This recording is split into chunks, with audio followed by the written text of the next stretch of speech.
Ħaddiema tal-PBS kif ukoll viżitaturi li m'għandhomx ċertifikat li ħadu l-booster mhux qed jitħallew jidħlu fil-bini tal-Istazzjon Nazzjonali sakemm mhux lesti li jagħmlu PCR test minn buthom kull ġimgħa. Dan sar permezz ta' policy ġdida li daħlet fis-seħħ fi 17 ta' Jannar li fi kliem il-kap eżekuttiv tal-UHM Voice of the Workers Joseph Vella hija illegali għax tmur lil hinn minn dak li qed tgħid il-liġi li tirregola restrizzjonijiet bħal dawn.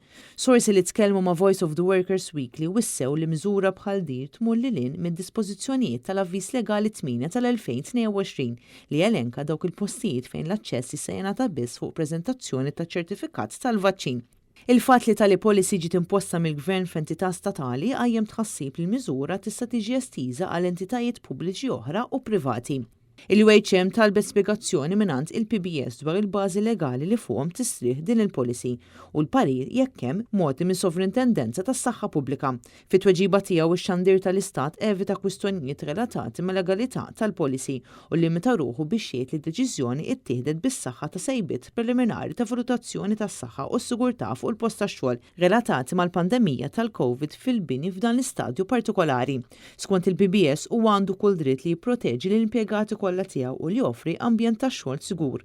Madankollu m'hemm l-ebda dispożizzjoni fil-liġi li tagħti li min iħaddem f'dan il-każ il-PBS l-awtorità li jimponi tali restrizzjoni.